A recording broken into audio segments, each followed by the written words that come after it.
Hello, everyone, and welcome back to Caregiving and Entrepreneurship Reimagined. This is part three of the Burnout Prevention series. If you're new here, I'm Melissa Miller, and this series is all about helping you prevent caregiver burnout before it breaks you so you can keep caring without losing yourself or your dreams. Today, I want to talk about something really practical: how to create your first personalized burnout prevention plan. Because there's no one size fits all for us caregivers. Self care advice is everywhere. You can find it on social media, on Google, the internet, anywhere. But here's something I want you to consider. What if the popular tips that you're seeing on any of those outlets don't actually work for you? I know for years I tried using the basic self care ideas of journaling, strict morning routines, bubble baths, and none of them really worked for me. Why? Because it left me feeling like I'm failing at self care. And also, it was so one size fits all, and it was not what I needed. So that's when I started to realize and understand that burnout prevention isn't about copying someone else's routine. It's about finding what truly sustains you in your body, your schedule, and your season of life of caregiving that you're in. So every caregiving journey looks different, and it's supposed to look different. Your loved one's needs are unique, and your time and energy are unique. And that means your burnout prevention plan has to be unique too. And it also has to be flexible. What works for one person might not work for you, and which is okay. And the best plan is the one that you'll actually use, not the one that looks perfect on paper. And it also, again, needs to be flexible because obviously what you need now in the season of caregiving that you're in probably won't be what you need in maybe 5 months or 5 years from now.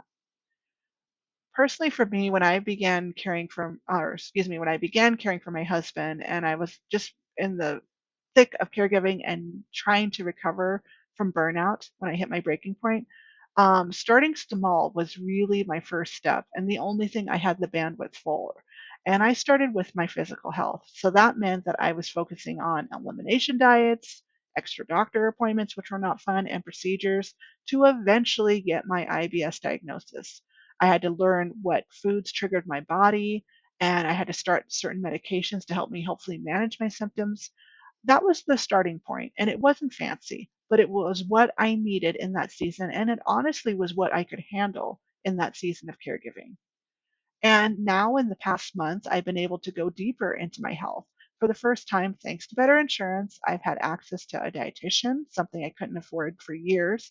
And it's been such a gift. I'm so thankful. My dietitian recommended a book called Mind Your Gut: The Science Based Whole Body Guide to Living Well with IBS by a well known dietitian. And it has really helped me with opening my eyes to see how connected stress, anxiety, and gut health really are. I used to think that my IBS was mostly about food sensitivities and my thyroid. But what I've learned is that stress and anxiety were fueling just as much of the problem. And here's the encouraging part: as I've been addressing stress alongside food, I've been able to reintroduce foods that I couldn't eat for years, like chicken and arugula, two of my favorites, by the way. Uh, and that's been so freeing. And it reminded me again that my burnout prevention plan has to fit my real life and my body. And mine started with food and medical cares. Yours might start with something else. Maybe you need to focus on sleep. Maybe you need to work on setting some better, stronger boundaries. Maybe it's emotional support. And remember, there's no wrong way of how you get started. I just want you to start somewhere. So, to help you build your own burnout prevention plan, here's some ideas of how to get started if you're feeling totally stuck. One would be to choose a physical practice. So, do you want to focus on, say, movement or exercise, nutrition, like I did, or sleep? Where can you physically focus on improving and strengthening your health? Next would be to choose one emotional practice. Do you like to journal? Is therapy, seeing a counselor? I'm getting started with a counselor actually this week, and I'm so excited to have someone that's professionally trained to deal with trauma because I've dealt with a lot of trauma that I've realized that I have not dealt with since my husband's diagnosis and also the pandemic because that's right when he was diagnosed. Or maybe it's just finally making some reconnections with some friends or family or people in your church or your faith community that you trust that you could maybe that can maybe help you unpack and work through some of the emotional scarring you've had going through what you've gone through. Or regrounding your spiritual practices, prayer, meditation, breathing. Personally, for me, I've been really leveraging diaphragmatic breathing. That's something I've been learning about in the Mind Your Gut book and from my dietitian. And that has been so grounding, actually, not just for my physical needs in terms of managing my IBS, but also just faith wise, just regrounding and giving me peace and helping me have calm throughout the day, because stress comes not just once during our day, does it? It can happen multiple times. So just taking the time multiple times throughout the day for even just a minute to just really focus on my breathing has helped so much. And maybe that's what you need. But think about that: prayer, meditation, breathing, or maybe some other grounding spiritual practice that maybe has fallen by the wayside following your loved one's illness. And I'm not going to give you any more than that. That is more than enough for you to get started. And it also gives you some structure for how you're going to start your burnout prevention plan. And I want you to just run with it, just follow your gut intuition, and just try things and tweak and adapt as you figure out what works for you and what doesn't.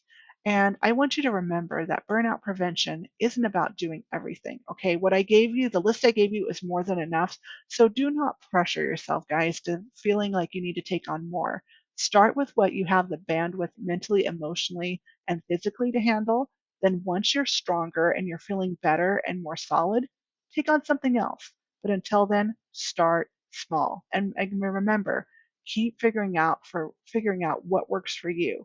Take ideas for sure from those sources like on the internet or social media if you see something that sparks an idea in you.